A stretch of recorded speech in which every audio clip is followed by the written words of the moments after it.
In July 1947, there was a widespread craze of UFOs in America. All across the country, people reported seeing flying saucers, UFOs. The craze began a month ago on 24th of June, when private pilot Kenneth Arnold claimed that he saw 9 shining UFOs near a hill around Seattle. He claimed that they were flying very fast with speeds of 2,000 km per hour. Reports that strange flying discs have been whizzing at 1,200 miles an hour over the western United States. Within 2 weeks from this, people reported seeing flying UFOs from all across America. This was heavily discussed in the media. This map shows the sites of UFO sightings in America. Media started linking it to atomic sites. They focused on the 3 areas with the most UFO sightings. These were the sites of nuclear tests. Meanwhile, a man from New Mexico, Mac Brazel, recalled finding weird waste on his field 3 weeks ago. A tin foil, rubber, and a thin wooden beam. He couldn't figure out what they were. He wondered if they were related to the UFO craze. So he took the debris to Roswell's sheriff on 7th of July. This drew the attention of an Army officer, Colonel William Blanchard. He was the commanding officer of the Roswell Army Airfield, RAAF.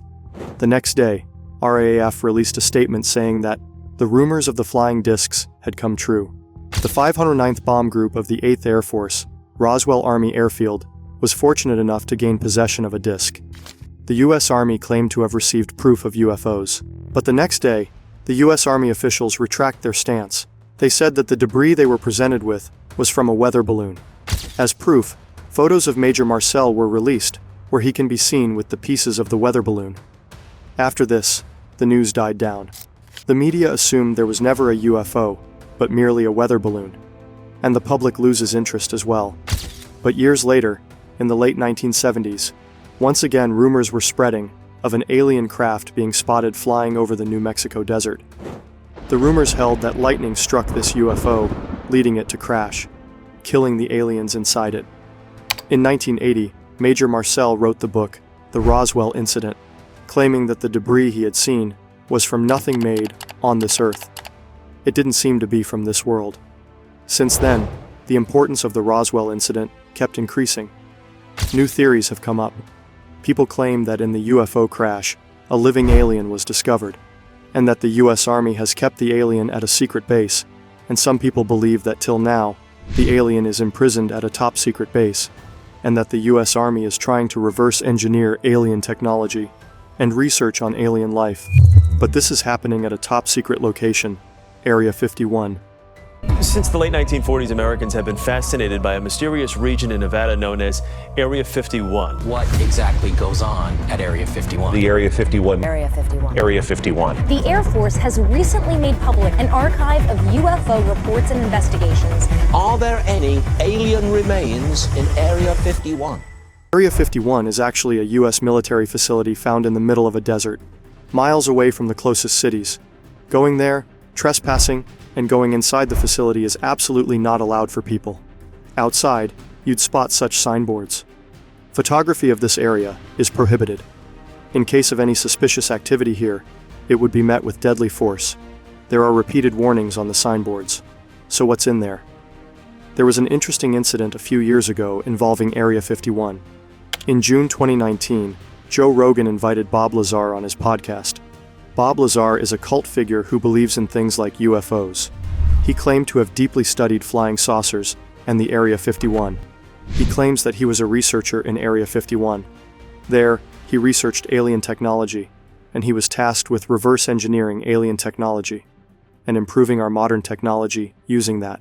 This project was to back engineer the alien craft. I went into the hangar door, and in the hangar door was the disc, the flying saucer that I worked on.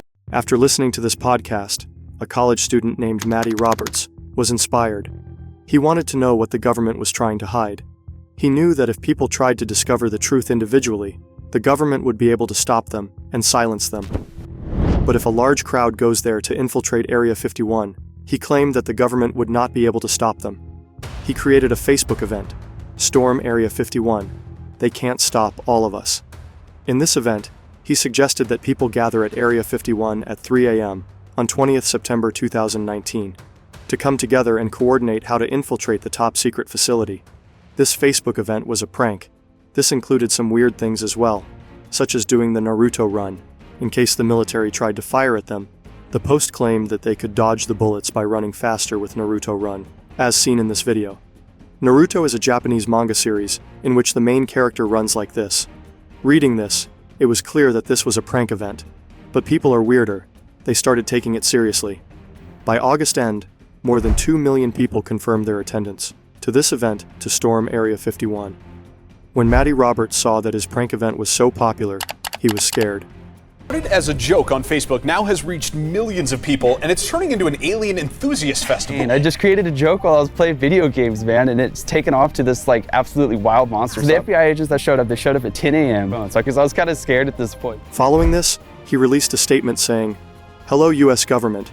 He explicitly said he was not responsible for these 2 million people who had shown an interest in coming to the Area 51. It wasn't so easy for them to do so, because to storm Area 51, one has to reach Area 51 first. And as I told you, this area is in the middle of a desert. There's nothing else for a long distance. A 250-kilometer long highway goes through this desert, but you won't even find a gas station on this highway. In the summer mornings, the temperature here is above 104 degrees Fahrenheit, and the only thing in this desert near Area 51 is a small village, Rachel. The population of this village was 54 as of 2019, not 54,000 or 5,400, only 54. The reason why this area is so isolated is that Area 51 is on the largest government-controlled land in America, the Nevada Test and Training Ranger, and this area is spread over more than 12,000 kilometers. Beside this facility is another restricted military facility, the Nevada Test Site, where America had carried out testing of nuclear weapons during the 1950s to the 1990s. Obviously, if nuclear weapons are being tested at some place where nuclear weapons go off, it is crucial to make this a restricted site. Actually, before we talk more about this event, it is essential to understand the history of Area 51. Area 51 was actually created during the Cold War, when there was rivalry between America and the Soviet Union. Paranoia was growing about communist infiltration of unions, the entertainment industry, and the military and government itself. This was created as a testing and development facility for aircraft. This is why, in the 1950s, the most important spying aircraft in America's history were tested in Area 51. Since such critical military weapons were being tested here, obviously, this area was kept in secrecy. From the outset, the outside world knew very little about this area. In 1954, American President Dwight D. Eisenhower demanded a secret location where they could start a high-altitude reconnaissance program. The story of top-secret reconnaissance aircraft really begins midway in the 20th century, in the darkest days of the Cold War. 2 officers from the CIA were tasked with finding a location where they could carry out the tests to develop spy planes that could be useful against the Soviet Union's nuclear weapons. In her book, Area 51, An Uncensored History of America's Top-Secret Military Base, Annie Jacobson claims that how she found a secret base in the middle of a dried-up lakebed in Nevada. It was a vast, dry lakebed known as Groom Lake. Today it's known by another name, Area 51. This was already a classified area where the government was testing nuclear weapons. In Area 51, spy aircraft were being made. 2 spy aircraft stood out extraordinarily. The U-2 spy airplane, which looked like this. When the Soviet Union tested their first atomic bomb in 1949, it was almost impossible for America to find out what was happening there, because they did not have satellites. In 1953, President Eisenhower launched a covert CIA program, Project Aquatone. In this project, airplane was to be built on a $22 million budget that could fly 4,800 kilometers without refueling, carrying 320 kilos of cameras with it, and flying at an altitude of 21,000 meters, an aircraft that would go undetected on radar and by anti-aircraft missiles. This is how their U-2 spy plane was, one of the most important spy planes in America's history. Over the next few years, America was largely successful on spying over the Soviet Union using this plane. But on 1st May 1960, a U-2 aircraft was taken down by a missile. CIA pilot Francis Gary Powers was shot out of the sky in his U-2, his aircraft destroyed. Years of hard-won secrecy for the U.S. intelligence community were wiped out in a moment. America was forced to admit that they were spying, but the military was pressured by the government to develop a plane that could not be shot down, that could fly faster, and be more secretive. This was the birth of the Lockheed SR-71 Blackbird. That is still the fastest flying aircraft. Its max speed is 3,400 kilometers per hour and can fly at an altitude of 24,000 meters. Blackbird is really fast and high, that there's no chance of it being shot down. It was very important to keep this crucial plane a secret, especially during the ongoing Cold War between America and the Soviet Union. So how could they have tested the plane while keeping it a secret from the world? The CIA used UFOs, the conspiracy theory of UFOs flying around. In the language of the US Department of Defense, these are unidentified aerial phenomena. CIA gave wind to these conspiracy theories. The UFOs being spotted around the sky, neither do they deny the claims, nor do they reveal the truth.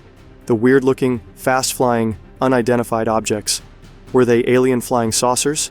This proved to be a good way for the CIA to keep this program a secret. They let people believe that they were alien flying saucers. No one would thus find out that they were US's top-secret military aircraft.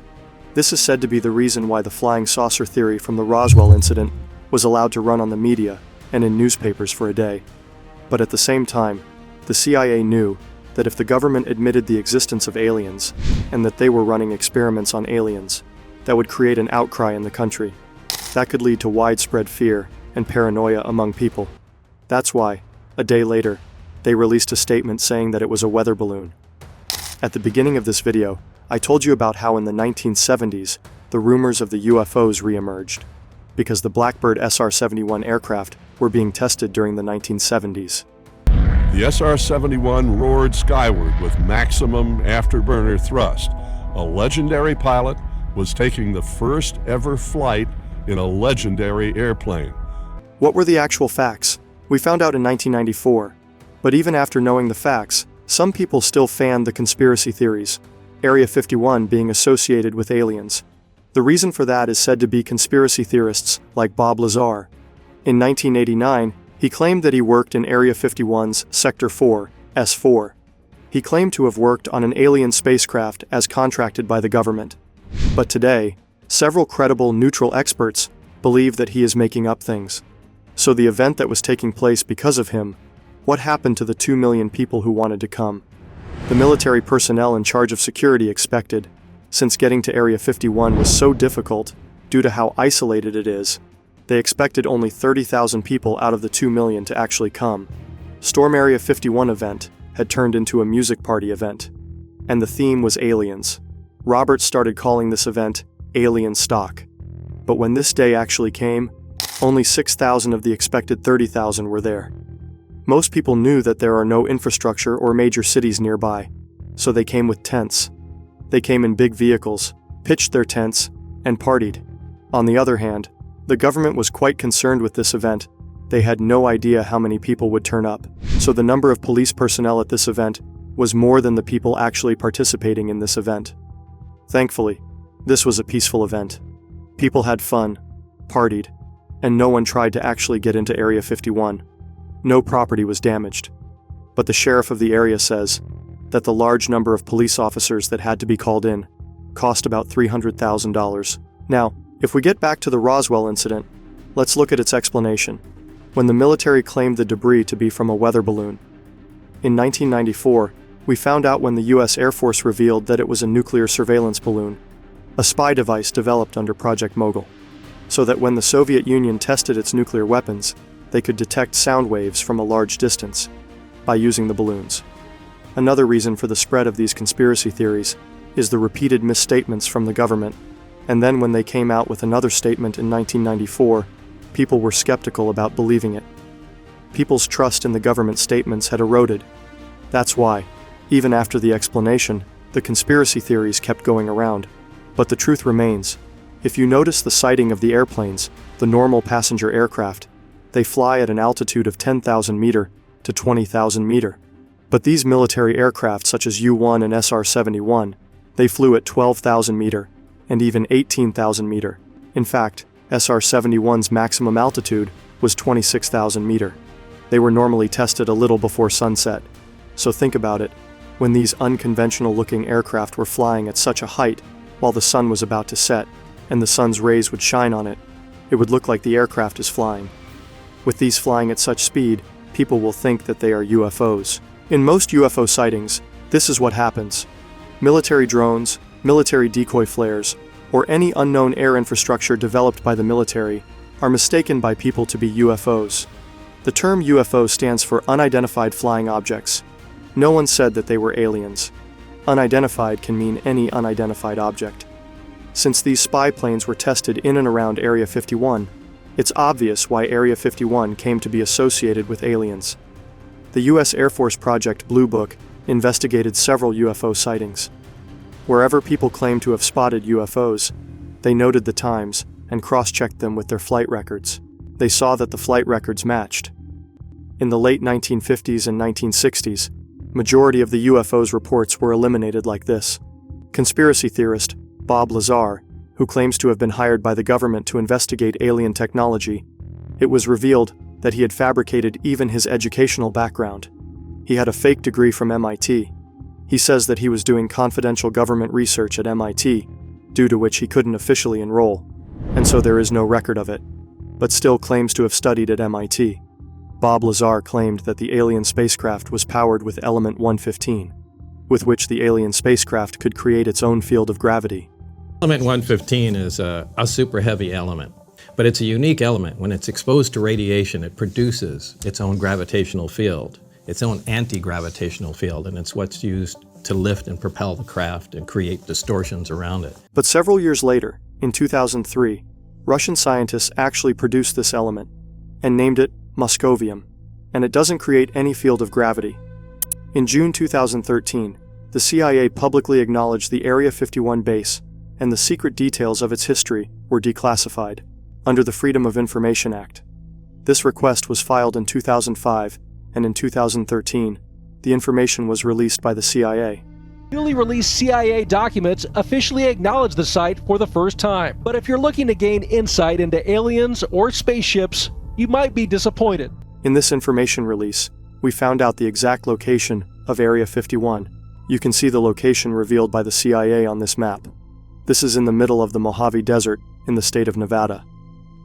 In January 2017, 13 million pages of declassified documents were released by the CIA online. In these documents, you will find several records, or the UFO sightings, and the experiments carried out by the CIA. In January 2021, once again, thousands of documents on UFOs were declassified by the CIA. Through the 1950s, UFO sightings become the convenient cover-up for U-2 flights. But on May 1st, 1960, America's top-secret spying mission is blown when the USSR downs a high-flying U-2. This time, the agency claims that all of the records they had on the UFOs are now available to the public. Some reports were quite interesting. A mysterious explosion that was seen above a Russian city. A first-hand account of some unidentified flying object spotted above Azerbaijan's capital, Baku. Today, the US government doesn't refer to these as UFOs because of the heavy association of the term with aliens. Instead, the US government now uses the term UAP, Unidentified Aerial Phenomena. In December 2020, when the US government released the COVID stimulus, at the same time, the US government directed the National Intelligence and the Secretary of Defense to release all the records they had on the UAPs to the public. No other argument remains with the conspiracy theorists now, because the US government wants to release the data they have on UFOs and UAPs. In April 2020, 3 videos were released by the US Pentagon. The US Department actually acknowledged that the videos which were leaked in 2007 and 2017 were real videos. In August 2020, the Defense Department created a UAP task force to detect, analyses, and catalog the UAPs that are spotted, because they can pose a threat to the national security of the US. As you have understood by now, we do not know about all the UFOs that were spotted.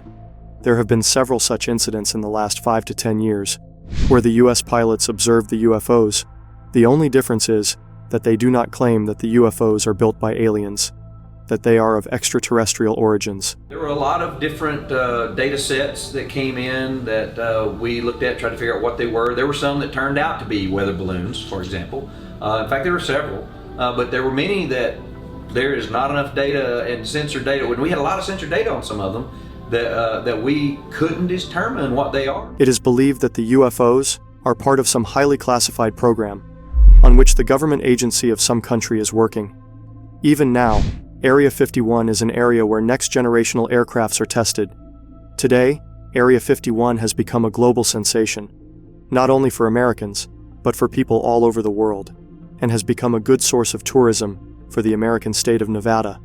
In 1996, the state of Nevada renamed the highway to Extraterrestrial Highway. They decided that since people wanted to believe in this conspiracy theory and go there, they would use it for tourism. But one thing is for certain, if you even go near it, do not try to enter Area 51. Do not trespass, it is still a military facility. If you try to, they will arrest you. A Dutch YouTuber, Thijs Granzier, tried to trespass and got caught. He had to spend 3 days in jail. Men identified themselves as YouTubers who acknowledged they saw the no trespassing signs at the Mercury Highway entrance, but went in anyway. They have been charged with trespassing. I hope you liked this video. If you do, please like and subscribe my channel and turn on the bell notification so you don't miss my upcoming videos. Thanks for watching.